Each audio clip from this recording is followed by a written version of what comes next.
Sebentar lagi umat muslim akan merayakan Hari Raya Idul Kurban. Namun Anda pernahkah penasaran bagaimana sih perayaan kurban yang berada di luar negeri? Seperti halnya program dilakukan ACT sebagai Global Kurban. Kita akan kupas bersama dan bersama saya, let's talk about it.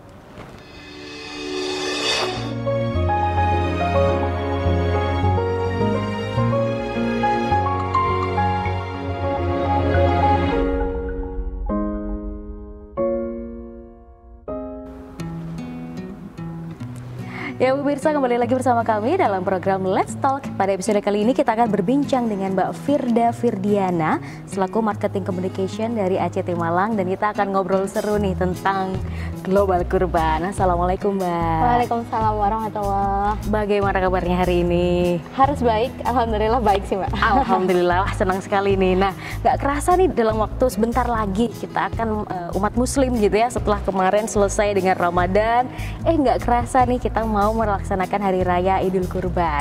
Nah, tapi sebelum kita ngobrol lebih lanjut soal program ini, yang mungkin pemirsa juga penasaran, apakah kurban ini juga merupakan salah satu program utama yang dilakukan oleh ACT atau ada sejarahnya nih sebelumnya ACT itu fokusnya kemana sih?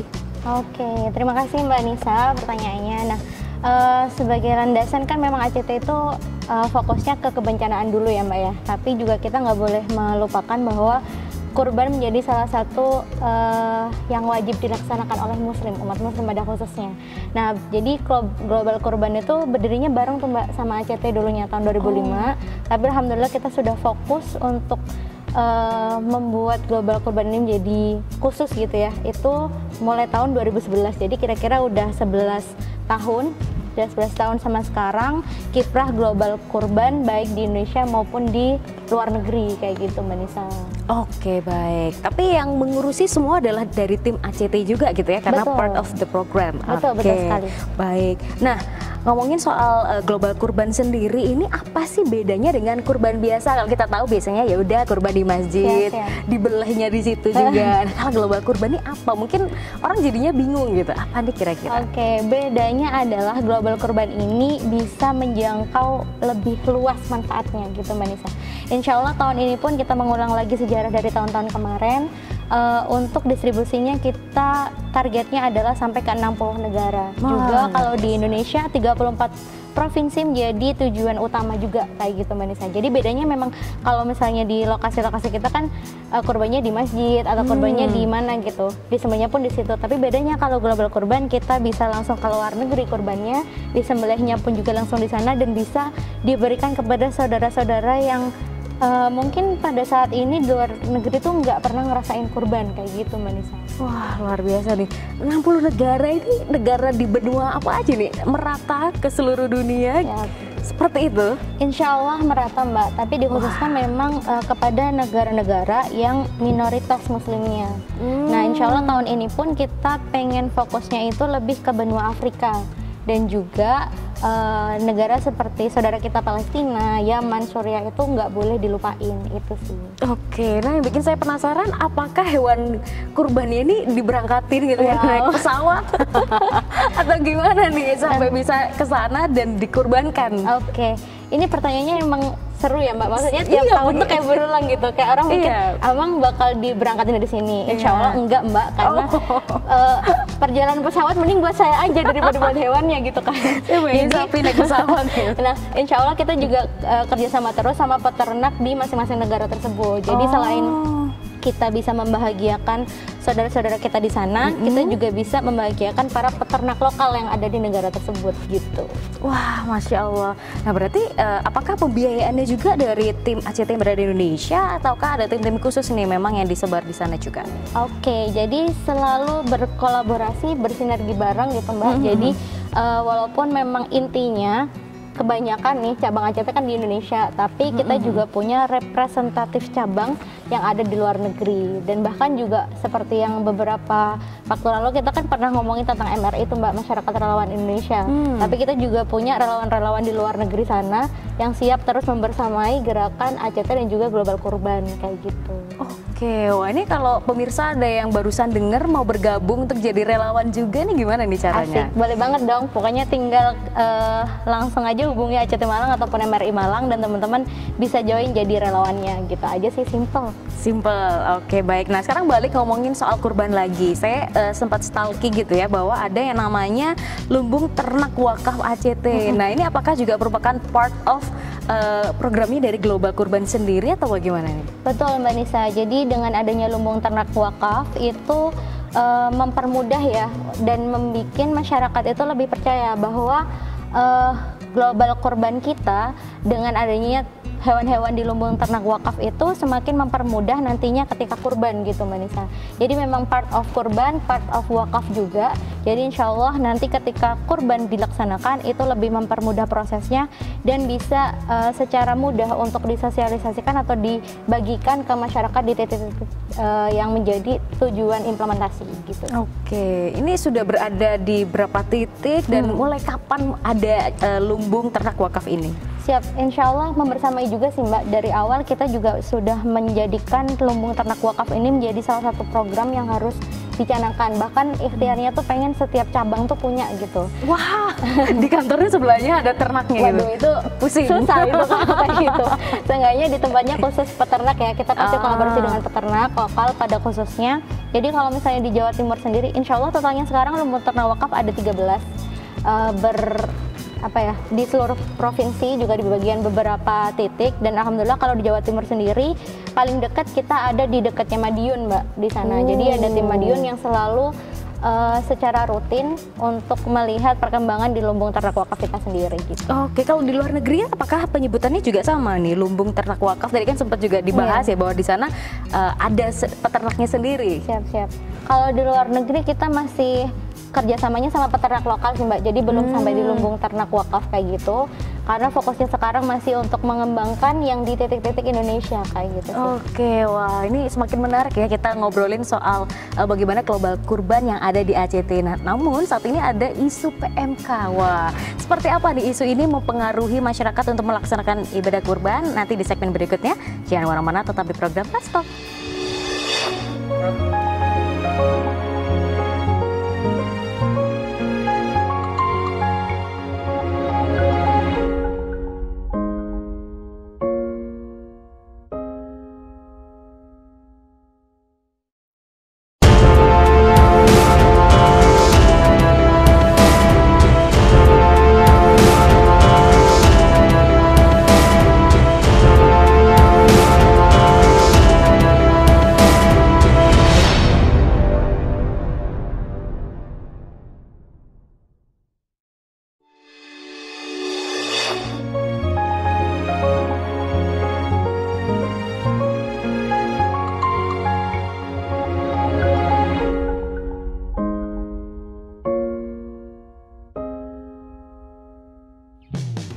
Ya pemirsa, kembali lagi bersama kami dalam program Let's Talk, masih berbincang dengan Mbak Firda nih, membahas masalah kurban. Nah, tapi di Indonesia atau mungkin di beberapa negara juga ini menjadi isu yang benar-benar nggak hangat lagi, panas gitu ya. Yaitu isu PMK, penyakit mulut dan kuku yang ada di khususnya sapi seperti itu ya. Nah ini gimana nih mau pengaruhi dari kinerja dan utamanya umat muslim di dunia untuk melaksanakan ibadah ini? Betul sekali.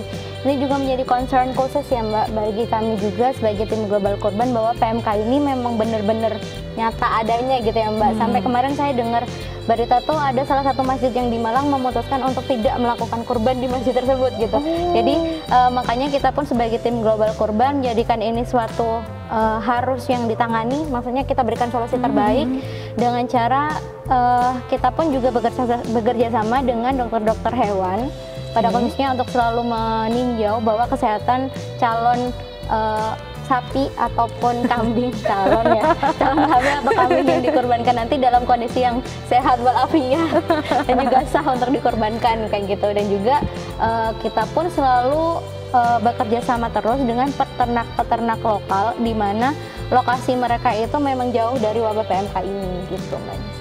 Oke, baik. Apakah ada sesuatu hal yang dilakukan oleh pemerintah untuk memberikan fatwa mungkin dari MUI atau bagaimana untuk membantu kita nih sebagai masyarakat awam yang nggak begitu mengenal dengan penyakit ini, apalagi mengenali sapinya kamu sehat atau tidak, kita juga bingung gitu ya. Benar. Nah ini kira-kira apa sih yang dilakukan oleh pemerintah agar kita aware terhadap penyakit ini, terutamanya berkaitan dengan hewan kurbannya langsung? Betul, alhamdulillah juga adanya MUI itu sangat membantu sekali ya Mbak, terutama di kita yang memang harus mensosialisasikan terbaik, apalagi dengan hubungan dengan PMK ini. Beberapa waktu yang lalu pun dari MUI sudah menjelaskan bahwa mengenai PMK ini, bagaimana ciri-ciri sapi ataupun kambing, terlebih ke sapinya yang memang sah untuk dikorbankan itu seperti apa. Tapi pada saat ini nih saya kadang sering lupa Mbak. Jadi insya Allah teman-teman bisa langsung cek di media sosial kita, karena insya Allah informasi tersebut sudah ditayangkan gitu. Boleh diceritakan Instagramnya apa yang bisa dikepoin oleh pemirsa dan masyarakat? Alhamdulillah tadi Miminnya baru sempat ngepost. Oh, baru ngepost. Itu tentang fatwa MUI mengenai kurban di kala PMK ini. Oke, gitu. Instagramnya? ACT Malang. ACT Malang. Oke, jadi pemirsa daripada kita salah gitu ya menyebutnya, bisa langsung cek aja di Instagramnya kira-kira seperti apa. Karena waktu mau beli hewan kurban nggak mungkin kita milih sendiri dong, kan pasti juga nanti dibantuin sama peternaknya seperti apa. Nah sekarang kalau kita ngomongin tindakan preventif gitu yang dilakukan oleh teman-teman ACT sendiri, tadi kan sempat diceritakan ada kerjasama juga dengan dokter dan lain sebagainya. Nah ini sudah benar-benar mendekati hari H ini. Bagaimana? Apakah ada proses atau program khusus gitu ya menjelang kurban, akhirnya diperketat nih kita untuk menuju program kurban khususnya yang di Indonesia misalnya? Apa yang program nyata yang kira-kira pemirsa mungkin ketika jadi relawan bisa join nih untuk bantuin ke arah sana?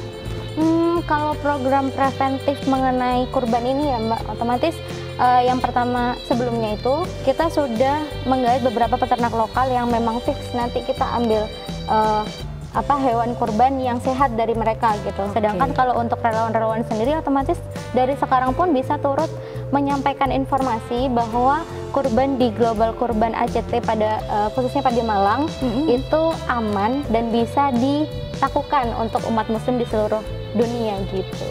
Oke, baik. Nah sekarang kita kalau ngomongin syarat sah gitu ya, misalnya baik itu sebagai hewannya sendiri ataupun sebagai orang yang akan melaksanakan kurban. Nah kayak gini nih mungkin bisa secara general diinfokan sama Mbak Firda gitu. Kira-kira hewan ternak yang bisa dilakukan untuk berkurban itu hewan apa aja sih? Syaratnya kurang lebih seperti apa? Dan satu lagi, nah apakah kurban ini wajib untuk semua umat muslim? Nah ini saya pengen jawab yang terakhir dulu nih Mbak. Oh, boleh. Wajib atau enggak gitu. Sebagaimana umat muslim ketika kita memiliki rezeki lebih, karena ini juga dianjurkan oleh Nabi Muhammad SAW. Juga kita sebelumnya juga pernah dengar cerita dari Nabi Ibrahim dan Nabi Ismail. Jadi kalau misalnya kita punya rezeki lebih, kenapa nggak sekalian kita melakukan kurban ini gitu. Tapi nggak harus wajib, cuman kalau misalnya kita bisa sedekah, kita bisa wakaf kapanpun, kenapa nggak di momentum ini kita berikan uang terbaik kita ataupun rezeki terbaik kita untuk melakukan kurban, karena insya Allah pahalanya juga luar biasa banget kayak gitu. Nah terus kemudian apa tadi yang pertama ya Mbak? Kok saya lupa? Hewan ternak apa aja sih yang bisa dilakukan untuk kurban gitu? Yang pertama adalah kambing, otomatis kambing nih. Yang kedua adalah sapi, di mana sapi ini juga bisa kayak patungan 7 orang. Karena satu sapinya sendiri itu akadnya bisa untuk 7 orang. Terus kemudian yang luar biasa, yang unik, yang insya Allah di Indonesia tuh kita nggak bisa ngelakuin adalah kurban unta Mbak. Kalau kurban unta ini pada khususnya nanti bakal diimplementasikan memang di negara-negara timur kayak gitu. Oke, baik. Nah tadi sempat disampaikan gitu ya, sapi bisa 7 orang. Nah ini kadang masyarakat tuh bingung, boleh tak kurban patungan? Nah itu kan yang gitu. Kalau tadi sapi udah jelas gitu ya, memang akadnya boleh. Tapi kalau hewan-hewan yang lain kayak kambing dan sebagainya, itu apakah boleh gitu ya Mbak, kita patungan? Karena mungkin aduh duitnya terbatas tapi pingin gitu. Akhirnya ya udahlah sama teman-teman gabung berapa ratus ribu, akhirnya bisa dibelikan lah gitu. Oke, ini menyambung gitu ya Mbak ya. Kalau misalnya sapi patungan itu kan memang banyak orang berpikiran bahwa oke deh saya mau kurban 1/7 sapi. Nah nanti itu pasti bakal dikumpulin sehingga 7 orang tersebut bisa menjadikan kurban 1 sapi. Sedangkan kalau misalnya tadi saya ini mahasiswa misalnya, uang saya cuma segini gitu, tapi pengen banget bisa kurban. Nah itu kita sebutnya jadi sedekah daging kurban. Jadi itu nanti dari semua sedekah kurban akan dikumpulkan sehingga membentuk misalnya 1 ekor kambing. Nah itu nanti sedekah dari orang semua itu kita kurbankan menjadi 1 ekor kambing tadi dan kita sembelih nanti di hari kurban gitu. Oke, jadi sebenarnya nggak ada alasan ya untuk kita tidak melakukan kebaikan, apalagi ini momennya datangnya setahun sekali. Mumpung kita masih ada rezeki, kenapa tidak untuk melaksanakannya? Kita masih akan ngobrol-ngobrol lagi soal Globan Kurban di segmen berikutnya. Jangan kemana-mana, tetap di program Let's Talk.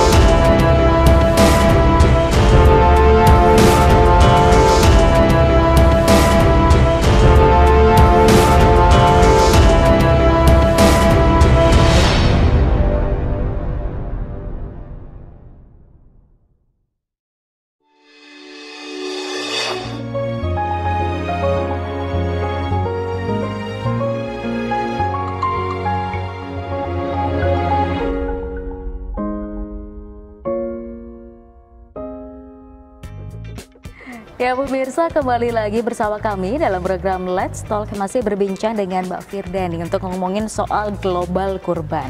Di segmen sebelumnya tadi kita sempat ngobrolin sedikit nih soal sedekah kurban, di mana itu kita patungan. Ini adalah hal yang mungkin realistis banget untuk mahasiswa Universitas Brawijaya ya khususnya, ataupun pemirsa yang lagi nonton. Nah kalau ini nih pemirsa ingin melakukan sedekah kurban tersebut, apakah juga bisa dilakukan di ACT atau di ACT hanya menerima yang ya kurbannya fix gitu ya, langsung akadnya 1 orang untuk 1 kambing atau gimana nih? Betul. Alhamdulillah itu memang benar tadi kata Mbak Nisa, nggak ada lagi yang bisa mematahkan keinginan kita untuk melakukan sedekah kurban gitu ya Mbak ya. Karena semuanya insya Allah dimudahkan, dan teman-teman khususnya di mahasiswa Universitas Brawijaya bisa banget langsung mengunjungi bit.ly/sedekah daging kurban. Atau nanti bisa langsung cek Instagramnya Mbak Nisa. Waduh, karena alhamdulillah nih Mbak Nisa kan jadi salah satu representatif influencer kita.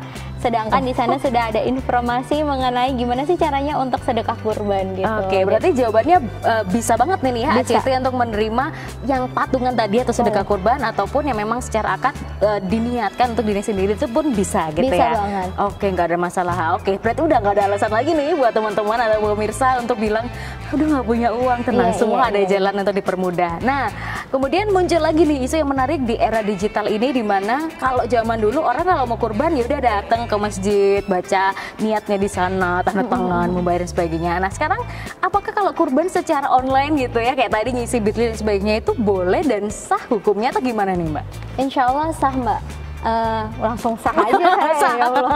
Nggak, maksudnya insya Allah sedekah online kayak gini, bukan sedekah, maksudnya kurban online seperti ini itu sudah banyak dilakukan. Sama ketika kita melakukan niat sedekah, jadi kan cukup aja di hati, kita mau sedekahnya langsung ataupun lewat internet itu juga sah-sah aja. Dan sedangkan kurban online ini sangat memudahkan gitu Mbak, kita nggak perlu jalan-jalan jauh, kita nggak perlu apa, bahkan goleran di rumah aja melalui HP. Pokoknya punya duit ya? Betul, pokoknya ada saldo aja gitu aja, kita bisa melakukan kurban tersebut. Jadi insya Allah sah.